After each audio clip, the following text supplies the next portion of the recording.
Yes, morning children. Today I am going to take a class of class 8 and SST from history.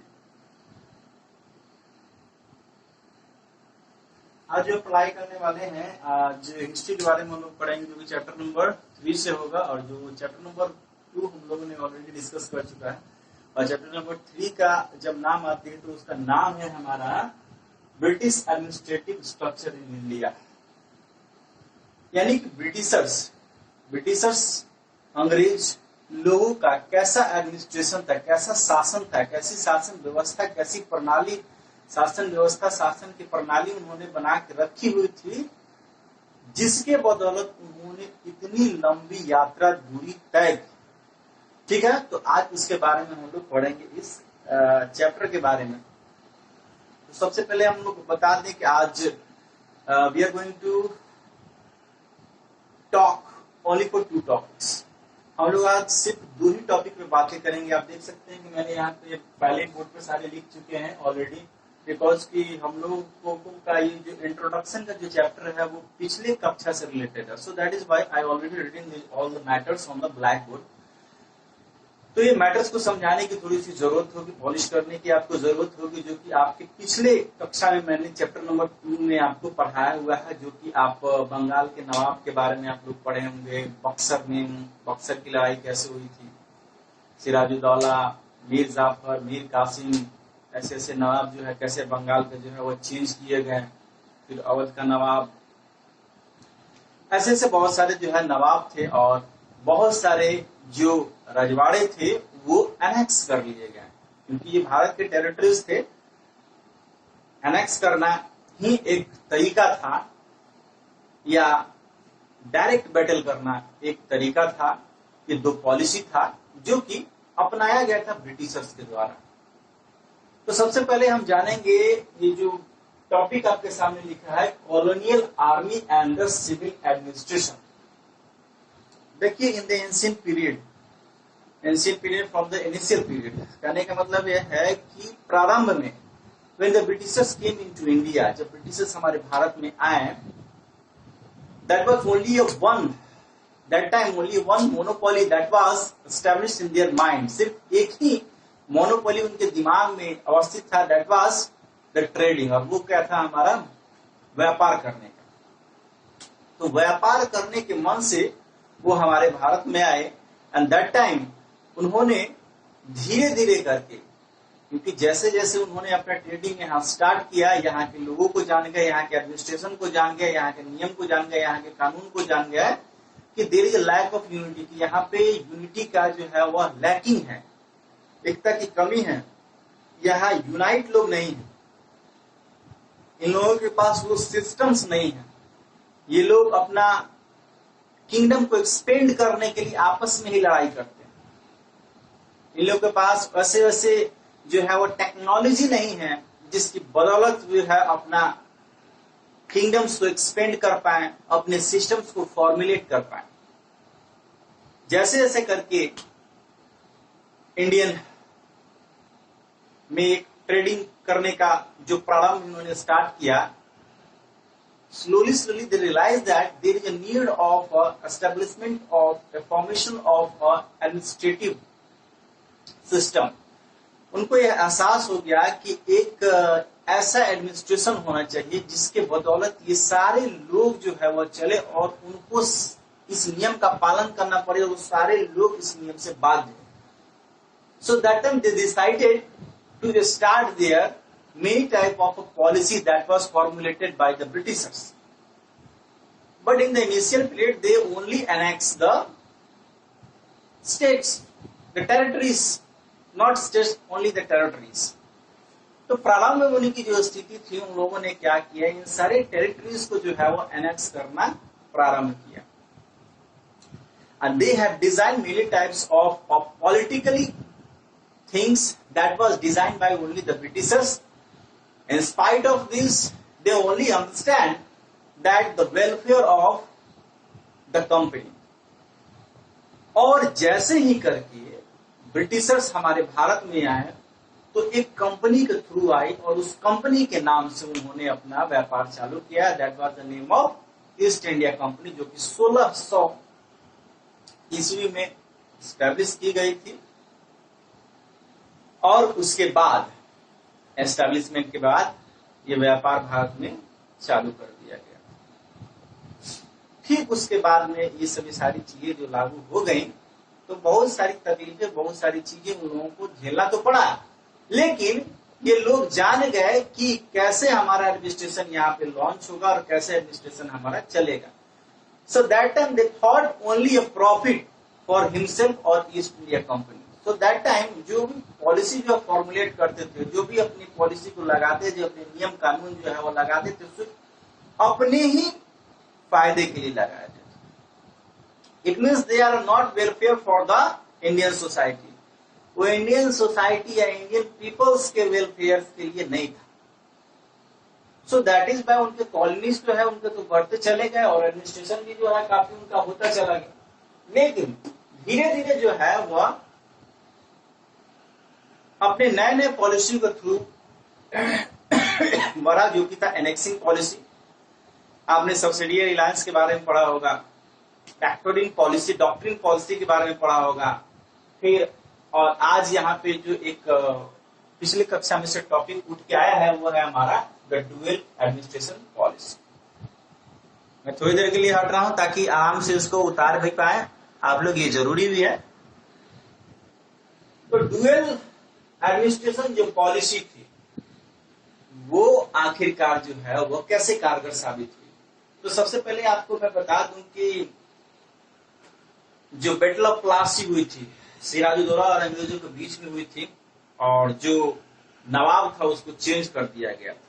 और बक्सर का युद्ध जो कि 1765 ईस्वी में हुआ था, और इसमें जो चीजें हुई थी वह थी, तो डुअल गवर्नमेंट में हम लोगों ने जो पढ़ा था वो ये गवर्नमेंट की जो पॉलिसी थी वो बक्सर युद्ध में हुआ। और बक्सर युद्ध जो था वो 1764 ईस्वी में लड़ा गया था। और 1764 ईस्वी में आपको पता होगा कि जैसे सिराजुद्दौला के मरने के बाद में मीर जाफर बना, फिर मीर कासिम बना, लेकिन कंपनी के डिमांड्स इतने हाई होते चले गए कि इसको पूरा कर पाना उसके लिए असंभव होने लगा। और कंपनी के बहुत सारे लोग भी ऐसे थे जो कि करप्टेड थे, कंपनी के आड़ में खुद का बिजनेस डेवलप कर पा रहे थे। और खुद का बिजनेस करने से क्या हो रहा था कि अपने लग्जरियस लाइफ, अपने लाइफ स्टाइल को इंप्रूव करने के लिए, डेवलप करने के लिए इतने ज्यादा वेल्थ लोग कमा चुके थे कि वो खुद ही एक अपना कंपनी चला सकते थे, इतना ज्यादा उनके पास पैसा हो चुका था। तो चलिए, हम लोगों ने जैसे जाना कि बक्सर की युद्ध जो था वो 1764 ईस्वी में लड़ा गया था, तो मीर कासिम जो है इस चीज को फुलफिल नहीं कर पाया था। तो शुजा-उद-दौला और शाह आलम द्वितीय, ये तीनों ने मिलकर बक्सर की लड़ाई लड़ी, लेकिन ब्रिटिश ईस्ट इंडिया कंपनी के सामने ये लोग को घुटने टेकना पड़ गया। फलतः रॉबर्ट क्लाइव ने तो क्या है हमारा, after the victory of Buxar, Buxar की युद्ध जीतने के बाद में east India company was implement dual government. तो ईस्ट इंडिया कंपनी ने डुअल गवर्नमेंट किया, लेकिन इसकी अगुवाई की थी, इंट्रोड्यूस किया था, इसने लागू किया था, उस व्यक्ति का नाम था रॉबर्ट क्लाइव, जो कि 1765 ईस्वी में लागू किया गया था। देखिए इस सिस्टम में क्या था, इस सिस्टम के तहत जो है वह नवाब को सिर्फ यही अधिकार था एडमिनिस्ट्रेशन संभालने का। इट मीन्स कि nawab are only responsible for, nawab are only assigned for to look after the condition of administration. सिर्फ एडमिनिस्ट्रेशन उनको संभालने के लिए दिया जाता था, सोल्जर्स को संभालने के लिए दिया जाता था, वो सारे चीज वही देखते थे। But the whole and sole they keep in hand the control of revenue। लेकिन इसके दूसरे तरफ दूसरा पहलू भी था इसका कि रेवेन्यू पर जो है अधिकार था ईस्ट इंडिया कंपनी, यानी कि क्योंकि एक तो ईस्ट इंडिया कंपनी में सीधे सारे क्या थे, ब्रिटिशर्स थे, और ब्रिटिशर्स को यह जानकारी ही नहीं थी कि हमारे भारत में जो है वो कौन कौन सी ऐसी जगहें, कौन कौन सी जो ऐसी चीजें हैं जो बहुत ही अति महत्वपूर्ण है, और time by time, season by season वो सारी सर्कमस्टांसेस, वो सारी चीजें होती हैं जिनके कारण हम रेवेन्यू तो है कम उछलना चाहिए, ये उनको जानकारी नहीं थी। चैप्टर नंबर 1 में मैंने आपको पढ़ाया हुआ था सर्वे के बारे में, आर्चिव के बारे में बताया हुआ था कि आर्चिव जो है एक ऐसा जगह होता है जहाँ पे सर्वे के जितने सारे रिकॉर्ड्स होते हैं, जितने सारे इंपॉर्टेंट डॉक्यूमेंट्स होते हैं वो रखे जाते हैं, आर्चिव में रखे जाते हैं। उसी में यह चीजें आपको बताया गया था सर्वे के बारे में।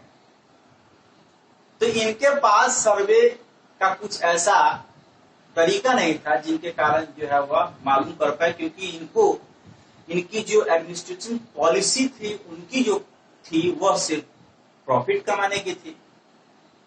तो 1770 ईस्वी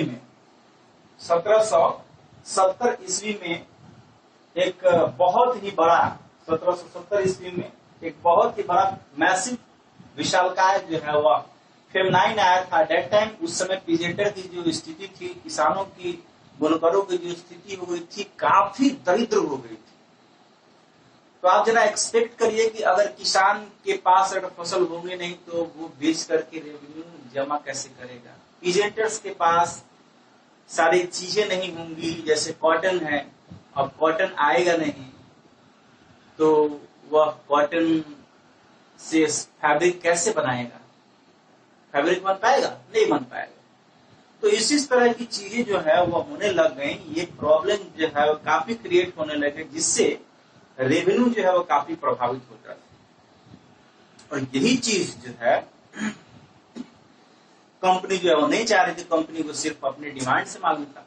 तो यहीं पे कॉन्फ्लिक्शन होना चालू हो गया था। ये कॉन्फ्लिक्शन इसलिए होता था क्योंकि कंपनी के आर में कोई ऐसे बहुत सारे व्यक्ति जो अपना इंडिविजुअल ट्रेडिंग चला रहे थे अपनी लग्जरियस लाइफ को जीने के लिए। तो इस एडमिनिस्ट्रेशन को चलाने के लिए, ये सिचुएशन को सुधारने के लिए आखिरकार जो चीजें सामने आई वो एक तरह से बक्सर की युद्ध की लड़ाई के रूप में थी या प्लासी की युद्ध की लड़ाई के रूप में थी। तो इन चीजों को, ये जो नया नया फॉर्मुलेशन हुआ था, इन चीजों को नए रूप से अपने शासन व्यवस्था को लंबे रूप में चलाने के लिए कुछ नीड थी, कुछ जरूरत थी, कुछ इम्पोर्टेंस थे, कुछ महत्वपूर्ण तरीके थे ताकि इसमें, इसके शासन व्यवस्था में बदलाव किया जाए। And that was the first step, और वो फर्स्ट स्टेप जो है वह लिया गया। तो पहला स्टेप लिया गया, तो क्या लिया गया, ये आप धीरे धीरे आप इसको उतार भी सकते हैं यहाँ से, इसलिए मैं 2-2 मिनट पे जो है वो हट जा रहा हूँ यहाँ से, ये आपको बहुत ही ज्यादा फायदा करेगा। तो मैंने इससे बताया कि ये जो चीजें हैं, ये जैसे कॉन्फ्लिक्शन जो हो रही थी, काफी विरोध हो रहा था, तो ईस्ट इंडिया कंपनी को कहीं ना कहीं जो है वह यह शक हो रहा था कि हमारे एडमिनिस्ट्रेशन में कुछ ना कुछ तो ऐसा है जो हमें चेंजेस करने पड़े।